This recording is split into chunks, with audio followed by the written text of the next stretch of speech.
I'll introduce you into TFS first. TFS is not just a source control management system. It is very sophisticated, comprehensive application lifecycle management tool. It can manage everything basically. From your requirement gathering to how you deliver to your clients. So that is why we develop software, because somebody should use it. So if we develop something which somebody cannot use, there's no purpose. I mean, how many projects that you see in your industry? I don't know how many years you guys are in this industry. I have been here for almost 15 years now. So I have seen a lot of projects either fail or challenge. Only few of them got through on time, on budget to the client, and client appreciated. How many of how many times have you heard that? This is exactly what I wanted, and you guys are awesome. This is what I want. So have you heard that from your clients? Or are they saying, okay, it looks okay, but can you change this bit? Oh, this is not exactly what I expected. I expected when you guys said that word, it becomes this. Like, why I'm using that word and this, right? It is very not clear, right? Right now also you don't know, right? And he also don't know what to say, right? Exactly what he wants. So TFS is a tool where it can address most of it. But I don't say like you guys start using Visual Studio Online, or you guys start using Team Foundation server in your on-premises as on-premises server would solve all these problems. That will not happen, right? That will never happen. Why? Installing a tool, if it solves all your problems, that means you can just install it and keep it there, and you can work the way you are working right now. It will not make any difference. So that is why I always, when I do these sessions, I try to bring you guys onto using Visual Studio Online or Team Foundation server. Now, why I'm saying two things, do you know the difference between these two? What is the difference between Visual Studio Online and the Team Foundation server? Any idea? You are using, right? Any clue? Okay, I'm not showing a lot of slides because I have a lot of presentations. I can show you about 1 hour clicking each slide, but moving slide to slide, but that's not the way, right? So I have only 1 hour. So within this 1 hour, I'll try to give you the maximum. Basically, these two are nothing but the same thing.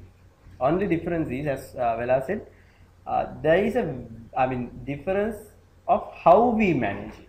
So if you are willing to manage the infrastructure, if you are willing to handle your stuff your own way, you can go for TFS on premises. So you can download the ISO, you can download whatever you want, the small installer, and you can set up infrastructure in your organization and set it up, and you can start using it.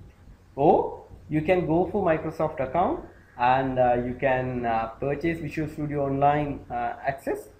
Actually, if you get Visual Studio MSDN subscriptions, you automatically get Visual Studio Online account. So your organizations can very easily get that. I think for Bespark guys, there are a lot of offers as well. So I'm not aware of 100% what their licensing schemes are. So you can verify with Vela that part.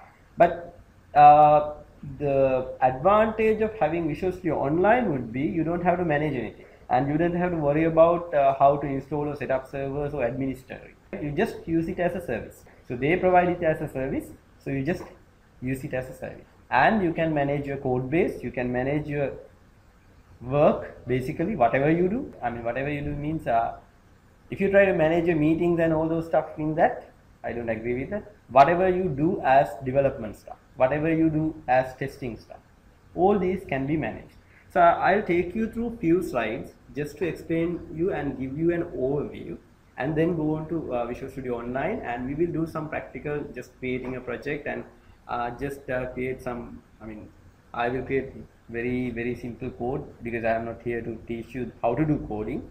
So I just connect it to Visual Studio Online and show you how to do stuff in the aspect of how you manage your code.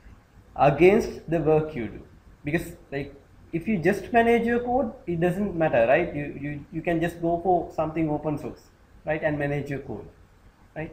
It can give the same thing. So why we are asking you to go for Visual Studio Online or TFS should be justified here, right? So for that purpose, I will show you a few things. Okay. I was actually hoping to just get you through this slide, but I'll take you to something else. Now, again, I will not be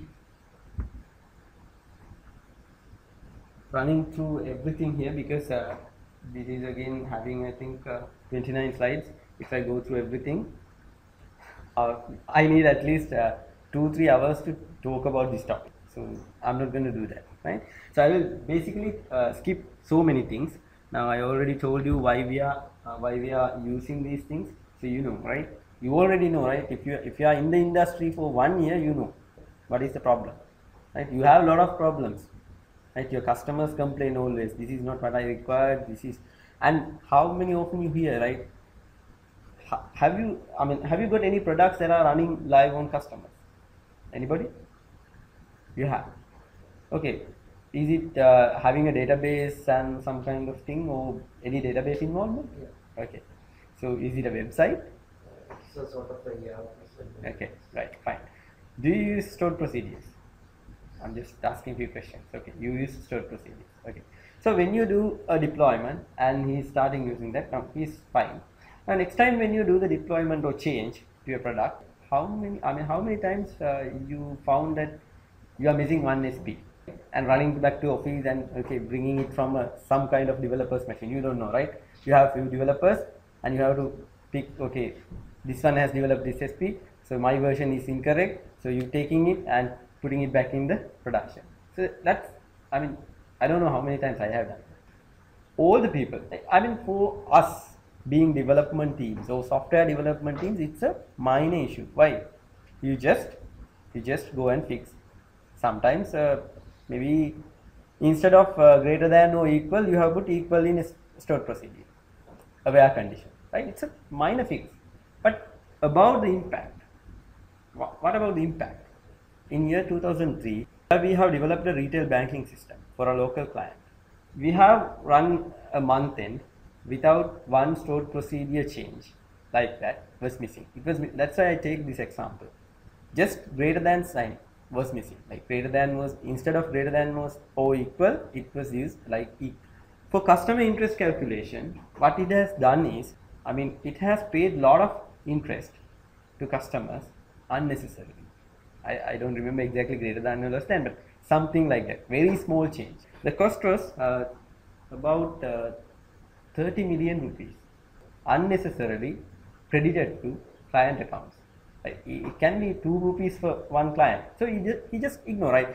If you get an SMS saying your account is credited with 572 rupees of interest, you don't care, right? If it is said like it is 100,000 rupees, yeah, you go and see, right? Why I'm getting such credit, right? So customers have ignored, but after a month they discovered this problem was there. So see, a small thing in developer's perspective can create a disaster in a real production environment. So that is why we really need to have some way of making sure our deployments to production are very smooth, and whatever we develop as source code is centrally available, and there is only one version of truth, and from that truth version you do the builds or your compiled software and deliver it to your client. So that is really important.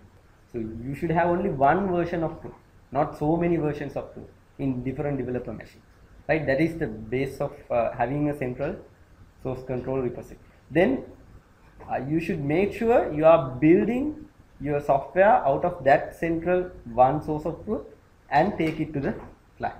Okay, so I will not stay on these things a lot, so I will not talk about this, but I'll just go to what Visual Studio Online or Team Foundation server can offer for business analysis, right? I'll just go and explain few things about this. So it can give you requirement tracking. Then are you guys practicing agile, or are you guys practicing scrum for development? Doing that, right? Something like that. Or even if you're doing traditional development, I don't know, it doesn't matter. But whatever you do develop as development, you need some kind of a backlog. Even in your life you should have a back. So you are working on some kind of list of items that you need to work on. That list of items can be the requirements that your customer have told you. These are the important facts, I mean important features that I need you guys to implement and give me. So that is what your client going to say, right? So you need to have a list and you need to have a priority on that. So you need to know what he needs most and what he needs, I mean what he needs as nice to have. So you need to figure it out and you need to have a list of it. That is what requirement management. So all these things are fully catered with Visual Studio Online plus Team Foundation Server. So, and the benefit is with your requirements till the production you can have a track. I mean you can always trace back whether you have developed, I mean this component depending on this requirement. So I'll just show you with an example how you can do that, but focus would be always on code base, right? So that is what this is. Requirement to release traceability is there. It doesn't matter whether you use TFS or Visual Studio Online, it has to. So I'll show you how you can do it, but we will come back to it. And there's a lot of tools you can capture feedback from your client. Now isn't it very nice when you give your software to your client, if he has a problem with that, he can take a screenshot of it and send you back as feedback, right? He does it. How he does it? Normally how he does it? As I mean email, right? He sends you an email. So after he sends about emails or 100 emails, you are lost, right? You don't know which email said what, and next email he will say something else. But isn't it better if you can share your, I mean if he can put his requirement in a central place where you and him both can agree and manage that central requirement base, and whatever the changes he propose, if he can propose in the same requirement, original requirement, and you can have a track back to the history. So it can be done. Okay. The next thing, okay, what is there for developers? Now, you already have seen, I don't know whether you are developing on Visual Studio or any other tools. What tools you do use? Visual Studio, anybody? Okay. Anything else? Java, PHP, Eclipse? You do, right? So, okay, as of now, there are several tool supports are available for Team Foundation Server, Visual Studio Online. Java-based development is also supported, and different things will be supported in future as well. But with Visual Studio, it is 100% fully supported for everything, and even Java-based development and how to do builds and all those things, how to take a product build out. That is also supported for even Java. There is different build servers for doing that, right? Okay, I'll come to that. So there are a lot of task management, code reviews, unit testing, development, everything is supported fully. So I don't have time to show you everything, but I will give you an overview of how to do this stuff, right? Okay, I'll go only to 2 more slides, right? Then I'll go. Okay, what is for testers? Now, are you doing testing on your applications? No? No need. Just develop and install it in your client. Okay. Sometimes we do, right? When we have small teams especially, just go and install, and we expect client to do the testing while they are in operation mode. If there is a bug, we are running to office and doing a lot of stuff in the night and come back with a solution tomorrow. Actually, is it a solution? Is it a solution that we are providing in the tomorrow morning if there is an issue today? Not really, right? Some kind of patch which may create a lot of other issues behind the scene. That is the reality, right? So we just do some patchwork there which will create more and more problems in future, right? But we don't have any option, right? We need to satisfy and make sure our customer is happy. So that is why we are doing that patch. So isn't it better if we are having some kind of automation, automatically running tests, which can at least guarantee it is running smoothly? I mean, in the happy path, even like just, you know what is happy path, right? When you are operating a software, if it can basically operate when all the necessary data is provided, that is called happy path. So maybe you are not trying bad things like just without entering any data, hitting save. That kind of stuff is not tried. Normally when your customers are using, they don't do such stuff because they are not gonna quality assurance your environment. What they are doing is they are trying to do their business. So if they are entering minimum required data and trying to save, it should save. So that kind of happy path verification should be done on your software in any release, even if you do a patch release. But can you do it manually?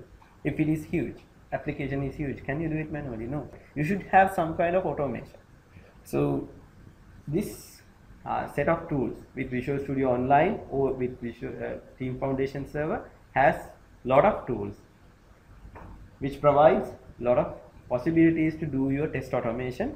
Plus you can do kind of do you create test cases? You don't have time, right? You don't have time to create test cases. What you do is like just test. You don't create test cases that much. So now that problem is also addressed. Like that is what exploratory testing is all about. That is, you are exploring an application, you are doing some feature testing. While you are doing that, these tools are capable of capturing your steps and generate a test case for you, and you can keep it for the future. So when you are doing the test next time, right? When you are doing the test next time, you can actually utilize that, and you can run step by step. So you can test, and those tests will be linked with your requirement, and your requirement are linked with your code base, and whatever the builds you take out will be linked with all those things. It's end-to-end integration in your development. So that is why I told you it is not just a source control management system. I don't like to introduce it as that. So that is why I told you about this. So anybody managing projects here? No. Everyone is managing your own project. Okay, that is totally fine. So initially you may not need this kind of like huge stuff because I don't know whether you have teams or, but if you have teams, you have a problem of how to manage these resources, whether these teams are doing well. Are we on track on a project or not? That is very important questions, right? So like if you are doing agile, you are running short cycles. Why you are running short cycles? Because you can easily and early understand if there is a problem in your release. Because when you do 3 weeks iteration, you know by 3 weeks are we good or not, and your customer have something to see and he can give you feedback. Based on that you are going to improve, right? That is why you are having short cycles. Otherwise no point, right? Why you are having short cycles? That's right. So while you are having that, isn't it better it is totally visible to you how you do?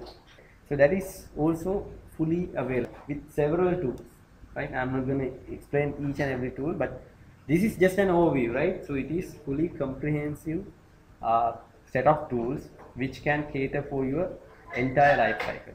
Now there is one more addition that is called the release management, which is full capable or full-fledged set of tools which can fully automate even deployment into your production. Now when I say production, people often ask questions like this: can we deploy to a production where they don't allow us access to them?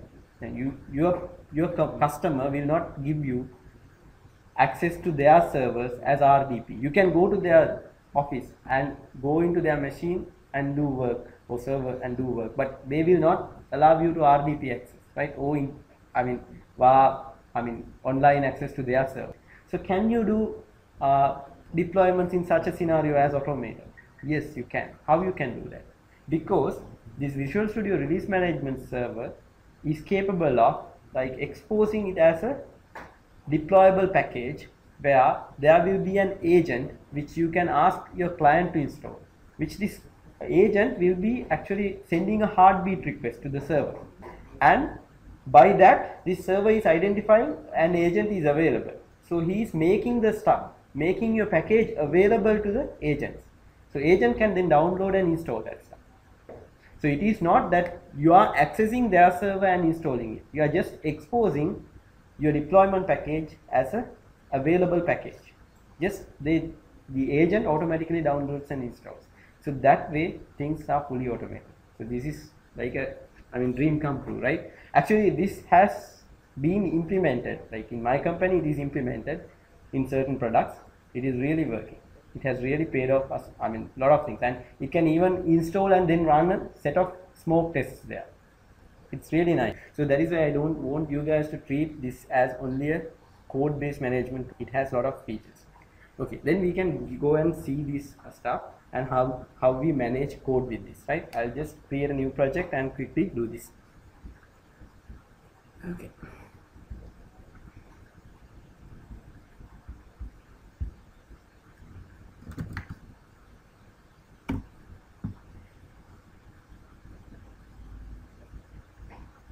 Okay, anybody can try this out as well.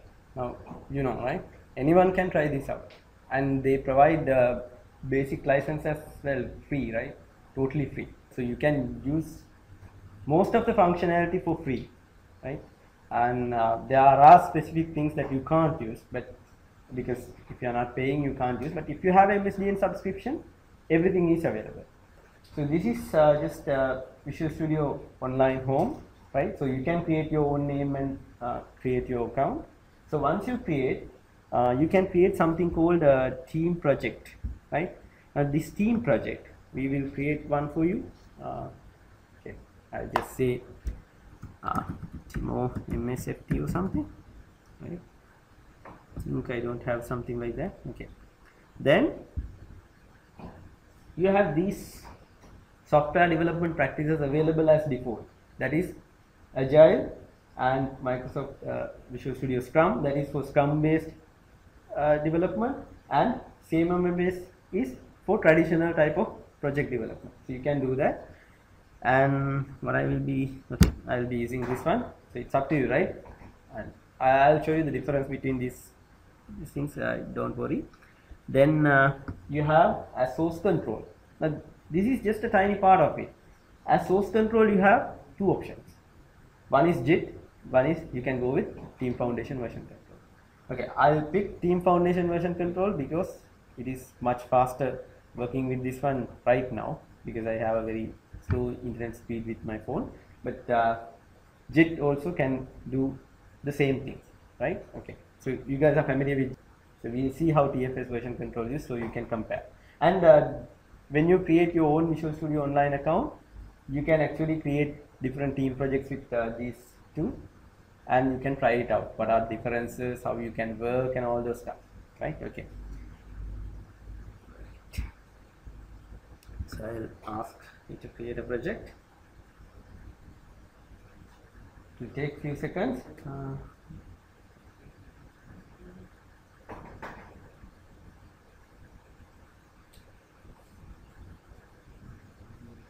Okay, now can we do the same thing in on-premises? Yes, very much same thing can be done in on-premises, but the difference would be in on-premises this cannot be done via this web utility. It can be done via Visual Studio, right?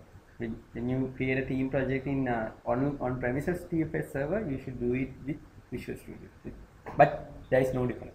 There's no difference at all, right? Only thing is this server managed by Microsoft, the on-premises server managed by you.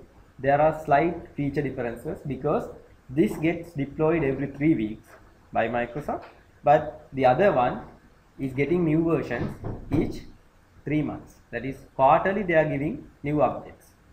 So there's a little bit of gap between features between online and the on-premises version, right? Okay.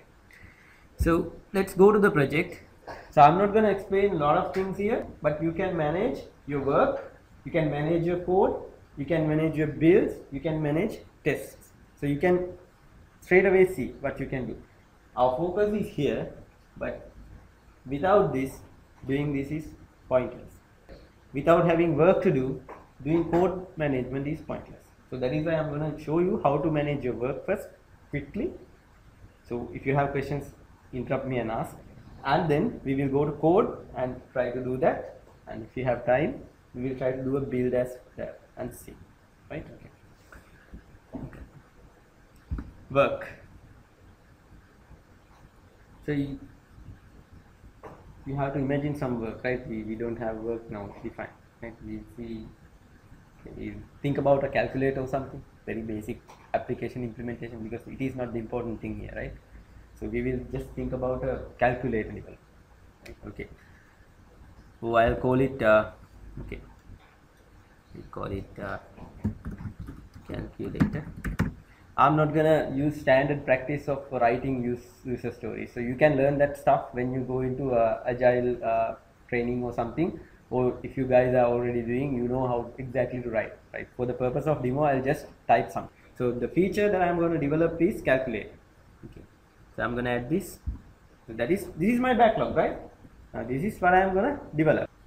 So the next thing that I'm going to develop is some kind of converter. We'll say I'm going to have length converter, then temperature converter kind of utility application. Just imagining, right? Okay. So I'll say converter app, right? Okay. So you can consider even these are two Windows apps, right? Okay. So these two that we are going to develop. So this is the requirement. So we'll say our client says the priority is not the feature but the converter. So you can take it to priority high, right? So this is the feature that we are going to develop.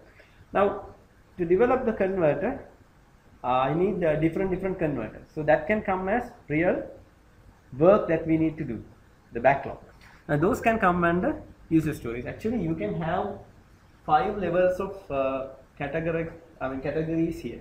You can actually customize these things and add more things. You have heard of like epics, goals, all those. So you can add them here. So this is very customizable.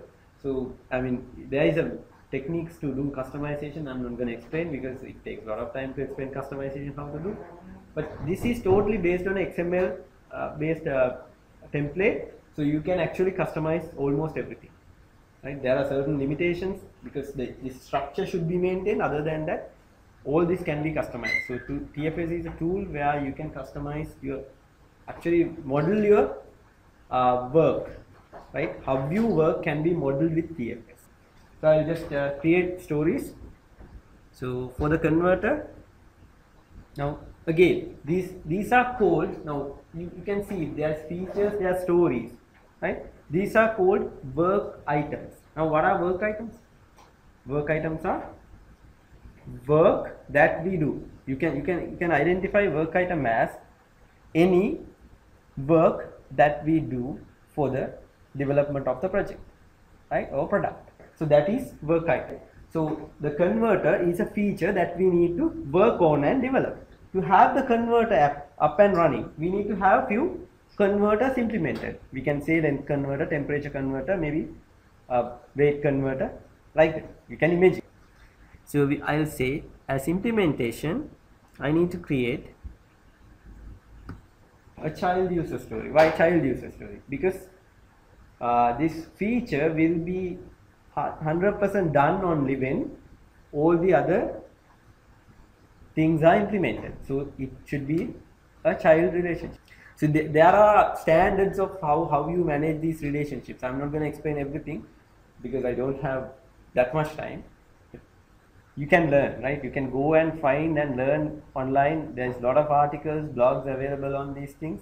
So you can go and learn. I'm just taking you through overview so you can know there are things such as this. So you can go and explore. So we will create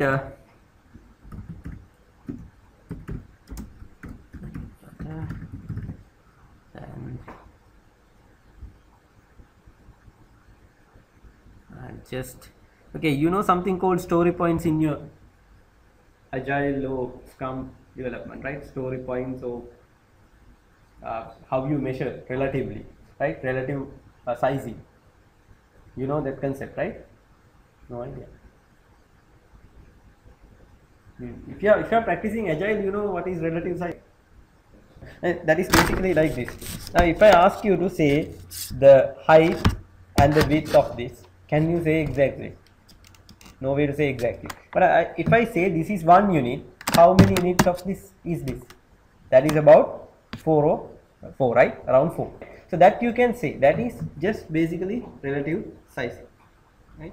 So that is what I can explain right now because this is not an agile session. That is it.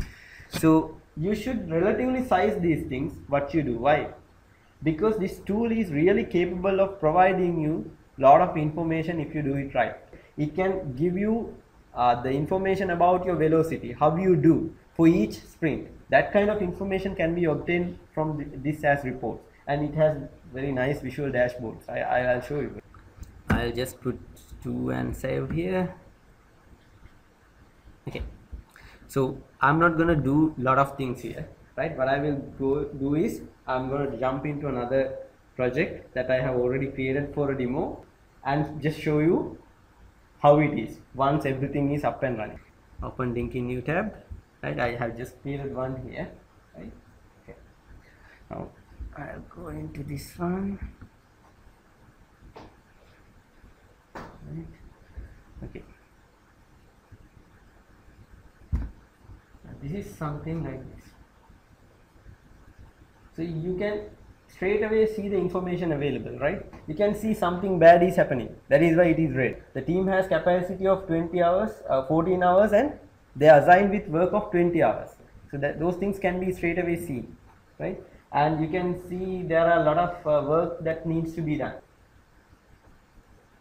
So that is on iteration 0. And if you go into this level, now this is based on again, now you can see there's a difference, right? Feature and requirements now. It was feature and earlier user stories. Now the difference is this is traditional template of development, that is CMMI based. So the terminology differs. For user stories you call requirements in that kind of things. Those things actually, if you don't like these requirements, if you like to call it something XYZ or something, go ahead and customize it. It doesn't matter. You can change it the way you like. I don't know whether I have created features here. No, I have not. But you can do that, and if you do that, you can actually track from requirement to your tasks that you need to do, like this. So it gives you a lot of information. So I'm just showing you few things that are available.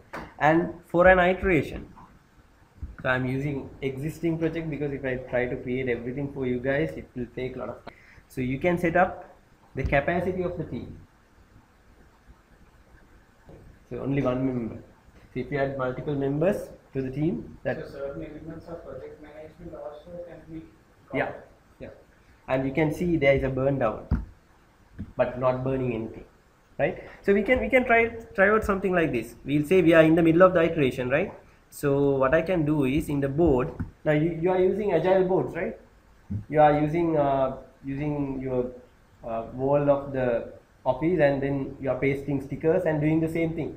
So this can be done in a online mode. So you can maybe project this into your meeting room, go to meeting room and project this, and here you can plan your, do the daily scrum, and you can move your stuff from here, right? For example, let's say I'm gonna work on this, right? So this is becoming active.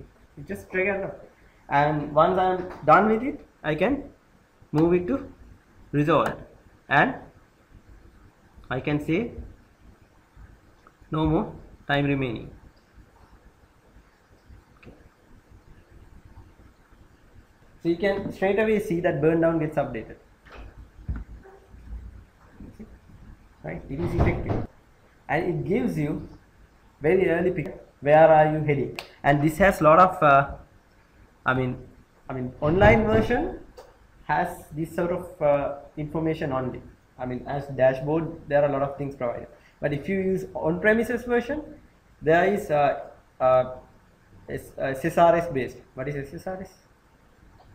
SQL Server Reporting Services based set of reports for project management, for build management, for a lot of stuff. There are a lot of reports available. I have a VM set with on-premises server, but if I try to shift them on, it will take 15 minutes to load them, right? So I'm not going to do that. But in the end of my presentation, I have a lot of reports that can that I will show you right now, because you should only worry about why we should use it. These other rather than trying to. Okay. These are quality reports that you can get. You can see. I'll just make it a bit bigger. Okay, that's good, right? Yeah. Oops, too much. This bit. Okay, right? Now see bug reactivations, reactivated and still active and resolved. So these stuff are really important when you're growing as an organization. Now, large companies who are employing more than 50 employees, these are really important. Why? If this information is not there, you don't know where you are going to go. Initially, you will be very happy with working with your team because you are 5-6 members staying together. So all of you know where we are. Right? But when it becomes bigger and bigger, when you are reaching 25, with 25 different mindsets, humans are totally different from one another, right? I mean, it's really difficult, right? See, I mean, even with your children, it's really difficult. So, I mean, what about like different, I mean, people coming from different backgrounds, right? So it's not easy, right? The best thing is having some visible tools where you can see the things that the people are doing. So as a team, all of you are worried about certain things, right? If there are a lot of remaining, why when this is there, why people bothered about this? When the bug reactivation goes up like that, so they took immediate action to bring it down. If this was not visible to them, would they do that? No, they will not know, because bugs are getting reactivated, they don't know. But if you look at this dashboard, they will immediately know that. So there are a lot of other reports, but I'm not going to go into each one. So this is one burn down report. Okay, this is kind of little bit, right? See, you can see like this. The story is in progress. Now, how many stories 100% completed with test cases 100% passed, and if there is bugs or not, and whether they are active or not yet. I mean, all those information can be seen here. But again, even if you start utilizing Visual Studio Online or TFS installed in your office, it doesn't give you all these reports as long as you are not going to enter the required data. So if you are expecting this to be taken out, you need to work with this. So you need to work at your work there, and day by day you need to update them. So when you complete a task, you need to drag and drop them to correct state and change the remaining values. Then only this information will be valuable. Otherwise, now people start installing this and then let it be there and do nothing and expect these reports. And that's not going to work. So you need to discipline as a team and work. So then only you can get all this stuff. So I have shown you, right, what you can get. Okay. So, and the other interesting thing is, like, if you have smaller team managing several projects, right? I have done such an implementation here. Now you can see there is development and support. Like you can see stretchment, and then this one and this one, then development, and see, think this as a project, and this is two sub areas that you need to work on. Why this kind of situation comes? Like when you release to production, you need to make sure you are maintaining that work, plus you need to add more feature development. So you need to separate development work from the support work that you do. So you can have something like this initially. The advantage is, now you can see, if I go to this iteration backlog, so you have 14 hours remaining, but you have 17 hours of work because I have done now 3 hours. And but if you go to this particular team, development team, now you have 7 hours of work assigned, but 6 is done. So this is basically only the development requirements available here. Now support requirements available in support team. So if you have 2 teams working on that, you can separate, or even if the same person is working on both the teams, you can make the visibility of each team, how much effort he has to put, and at the root level you can monitor the entire project perspective, right? So you can manage it. So a lot of project management support is available with this tool. What I can do is, I'll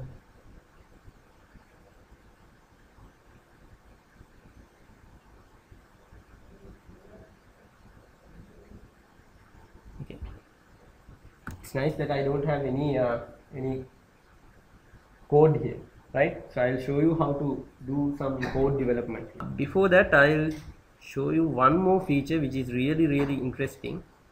That is, now I told you these are called work items. I told you these are called work items, right? Now these work items, now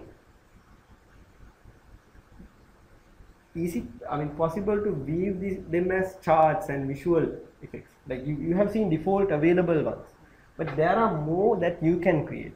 That is, there's something called queries, right? I'm just showing you so you can go and try this out. So you can see there are a lot of things, right? There are tasks, requirements, and a lot of stuff.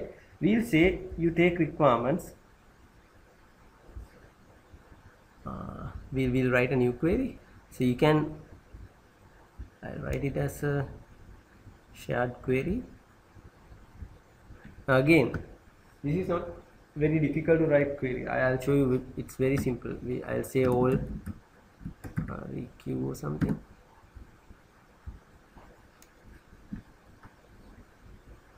You can say requirement, right? So this lists all the requirements. Okay. So we will save this query, right? This is only very simple thing that you can do, but you can do a lot of complex things with this as well, right? Okay. So you can go to charts, then you can say new chart, right? We'll say we want requirement grouped by state, like this, right? So you can, I mean, create this, or you can create a trend, right? See, okay, state trend, right? How many getting active, all these things. Now if you look at something like this on a bugs that are coming into your software, the trend of bugs, so isn't that really useful information or not? It is really useful information, right? Always this will be really useful for you to figure out these things. And the thing is, you can do this, save this, and even pin this to your home page. So whenever you go to project home, this information will be available for you to see. So this is what you can do. You can create your own dashboard full of information to manage your project, and an entire team knows, right? So we are in a bad position, right? And we need to work on these stuff. When you look at these trends, you can, I mean, at a glance you can identify where you need to work on, where you should focus on to improve what you're doing. So this is really important. Okay, right. All right, we are gonna do some code development. Again, anybody who is familiar with concept called branching? Branch? Okay, have some idea. Okay, so do you use branching? How many branches in your software normally? Default? 2, 3. Okay, that's really good. So you have some development, then what? Release. What else? Support. Okay. Okay, guys, I warn you, right? That's not the. Okay, you guys can go ahead with that, and you can create trees of branches and go ahead with it. But later you will. I have gone down that path. Right? That's not a really good idea. Try to stick maximum to a single branch as much as possible. Never ever create a branch unless and otherwise it is really necessary, because it's really hard to manage the branches like that. I'll show you why. I'll tell you why, right? Okay, first we'll create some code and we'll come back. In Team Foundation version control, you can use this source control explorer, right? But in JIT version control, you can't use this version control explorer, but you have to manage it with Team Explorer, because okay, in JIT maybe you need to create branches to isolate certain things, because there is the separation level is always with branches. But here you can create folders inside the branch, to separate maybe your projects or multiple solutions or anything. But if you want to isolate a solution in JIT, there is no other way to isolate than branching. Like you can create multiple solutions, but then you can't separately build them. So there are issues. Okay, so we will not run into the differences between JIT and this, but I will show you Team Foundation version control. You can go and explore. Are you using JIT or Team Foundation version control? Team Foundation. Okay, fine.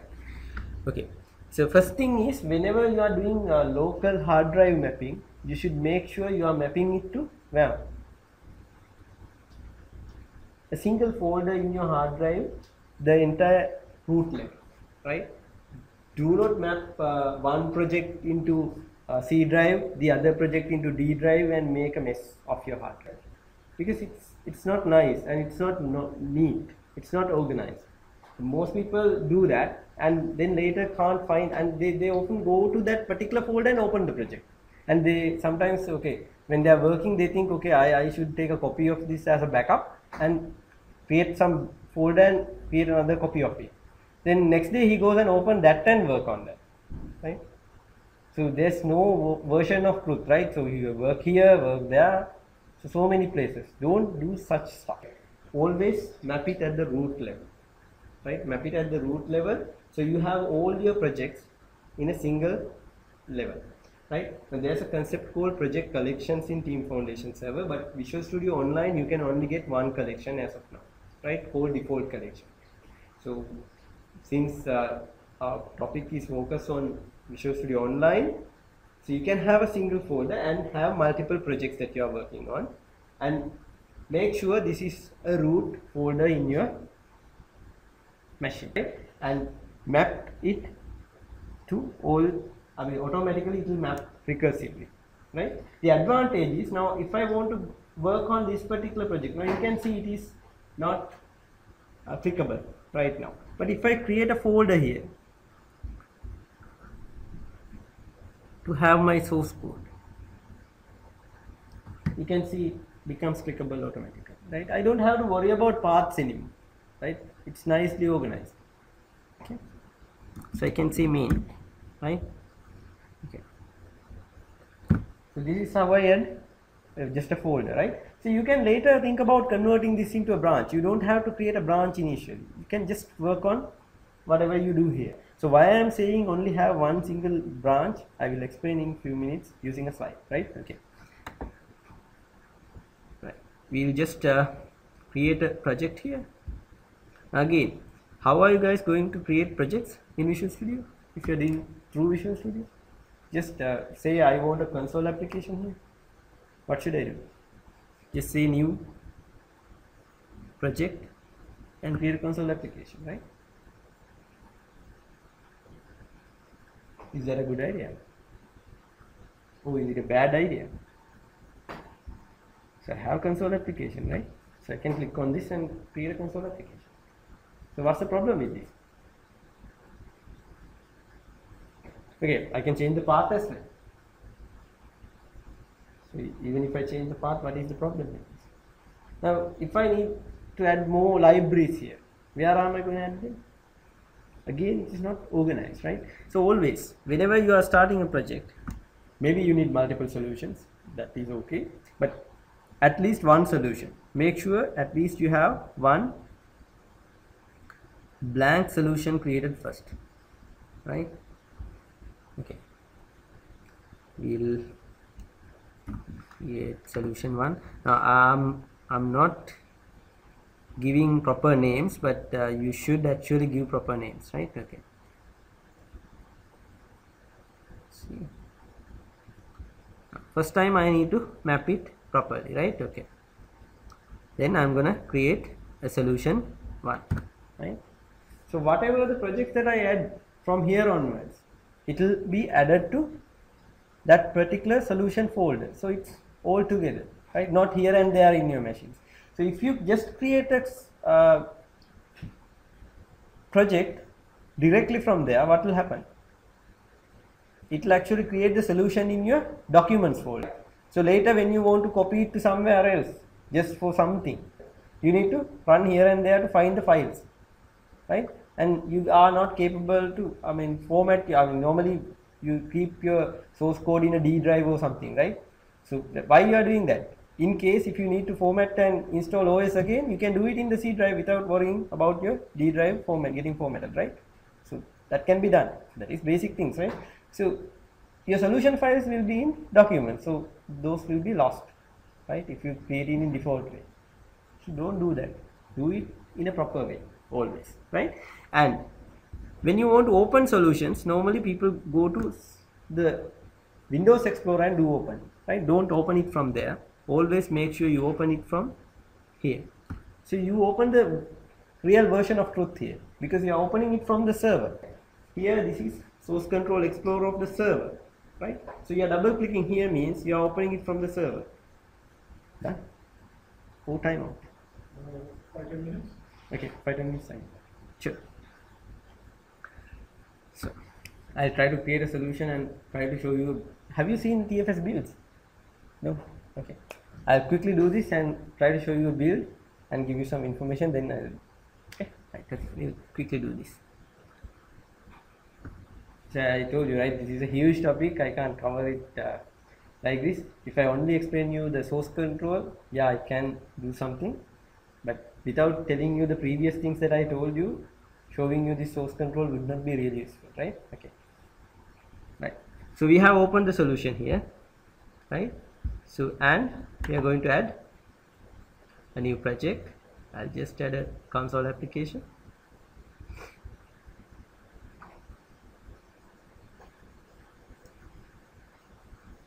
Okay.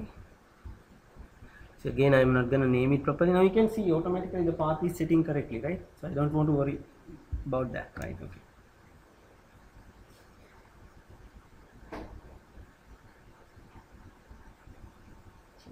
Again, there are a lot of concepts like have you heard about the word checking? Yes, right? You know what is checking. So once you check in, whatever is check-in becomes a change set. You open the files, then you are checking out it, right? And you do work on it, and then you again check in.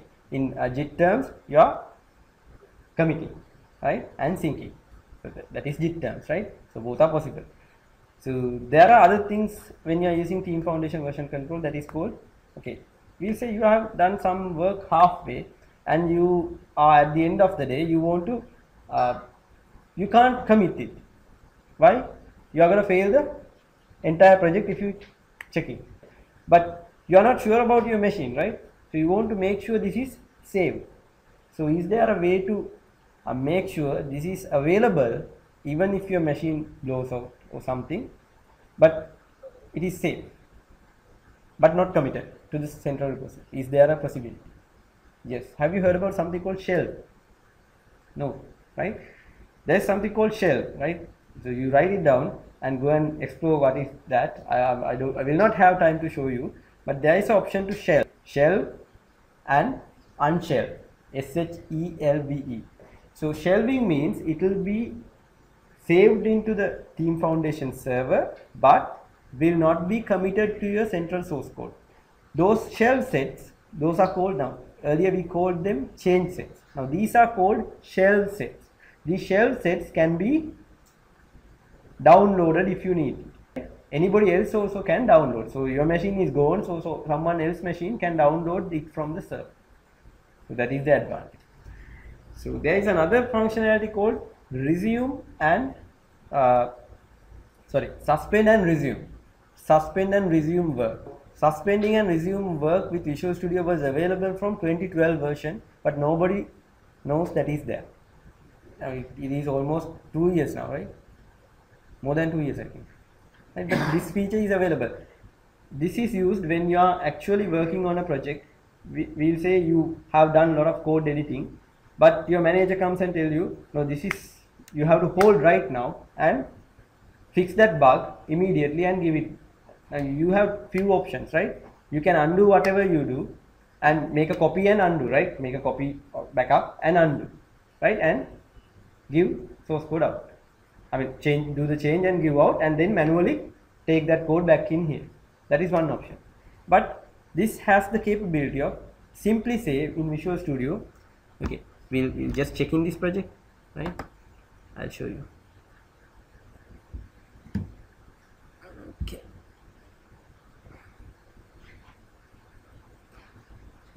just say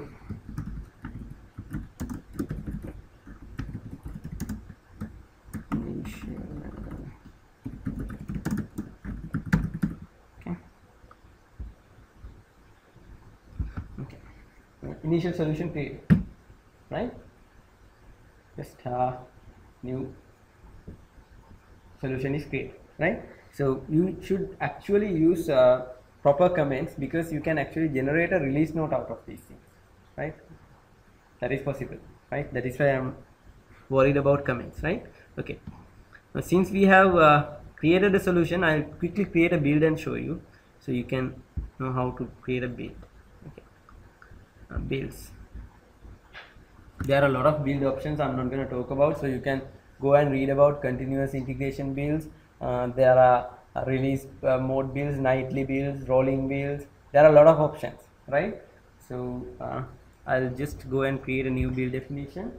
So how builds work, right? You need a build controller, build server running.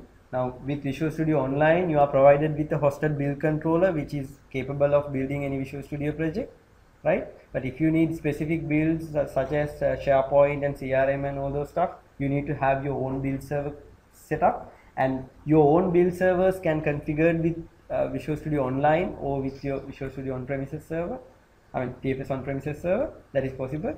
So lot of possibilities are there. I can't explain within a short time, but I will just create a build and see, right, how it works. Okay, I'll say just CI or something. Okay, I'll create a release build, right? Solution 1 release build. We'll say you are triggering it manually, because a release build will normally release manually. Continuous integration build can build each check-in. So whatever you submit to the repository, the entire project will be built and make sure it is in a good compiling state, right? And if there is a failure, you can configure TFS so that it will send an email to all the team members saying this is failing. So this is really useful if you have multiple teams working in different geolocations. Whenever build fails today, right, everybody in the team knows, so they can continue from what we have broken, they can correct that and work. If they have broken it, we can correct and work, because the entire team knows build is broken because of this particular reason. So that is how the continuous integration build works. So if you want to learn about that, I have written a particular blog post saying why CI build, right, in my blog. So you can go and read about that, why CI build, right? You can search for that, or you can go to my blog, that is chaminthec.blogspot.com, and there is why CI build article. You can go and learn why a CI build is required and how you can set it up and how you can use it, right? Okay, so I'm not going to spend time on that. Then you can set source settings. You can just go and set the where your project is. We'll say your main branch is this one. Okay, I'll just create the build definition here, and I'll show you already done build definition, right? So then we will not waste time, right? Okay, right. So this is hosted build control. You can see, right? You can actually set up your own build servers to work with this. Now setting up this team foundation server, build servers, test servers, and all those stuff is a separate topic. We don't have time for that, but you can do a lot of things. That's what I want to say, right? Okay, so there are things called processes. Now you can see immediately it has automatically picked the solution, since there is only one solution available, but you can set up multiple solutions to build. I have done a lot of complex project building with team foundation build, and it really works, right? And it is even capable of building SharePoint projects such as WSPs and all those things. It can build. So there's a lot of stuff that you can do. I mean, even have you heard about dynamic CRM? Dynamic CRM customization solution. So those things also can be built with this TFS build.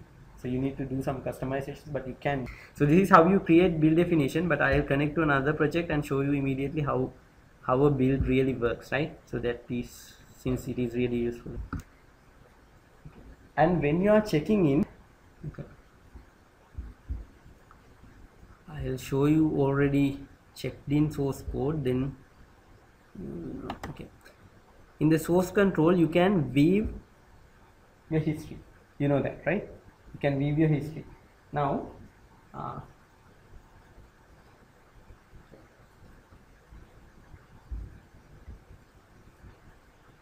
this one, if you weave the change set details, right, so you can see it is one change done as a file. Now another interesting thing is, right,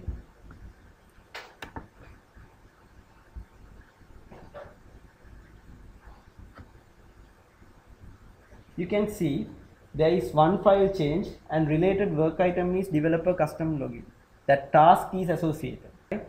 Now when you are checking in, right, in the pending changes window, you have the option to associate your tasks. So if you do that, it will keep track of everything. The advantage is when you do such things in your build, like this. Okay, I'll show you an old build which is done.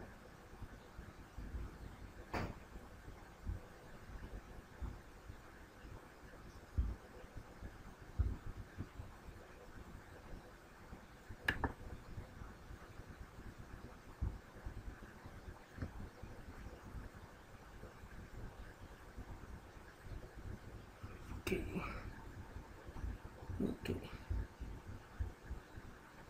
Unluckily for me, actually that build got overwritten because I set the definition.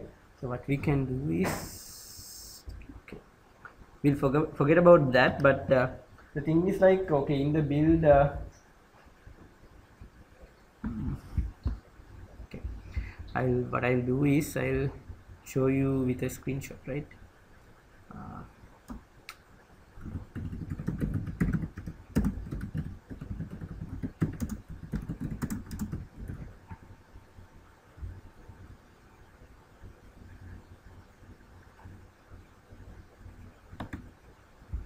Okay, I'm just showing you because my old build definition got erased, right? Okay.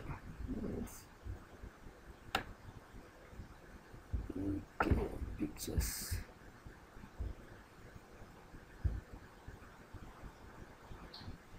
Okay, see, something like this, right? So when it is building,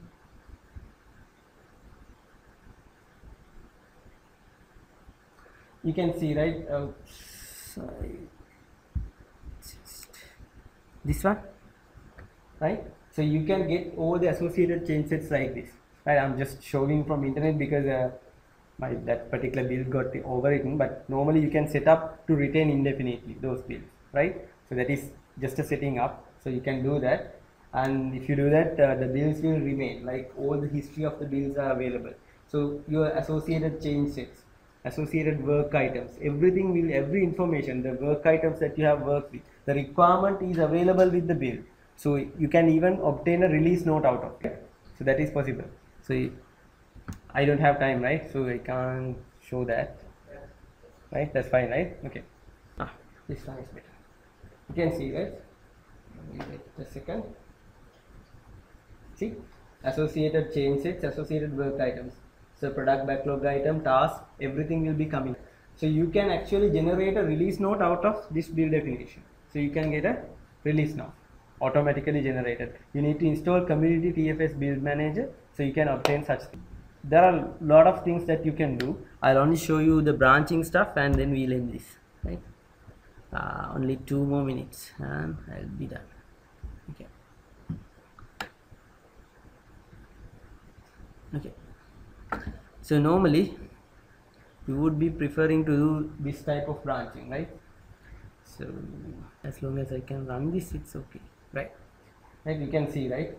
It's main, right? So you normally create dev and dev, right? So this is what you're talking about, right? So you create so much of, not many, but one dev, and then so you create a branch for support like this, right?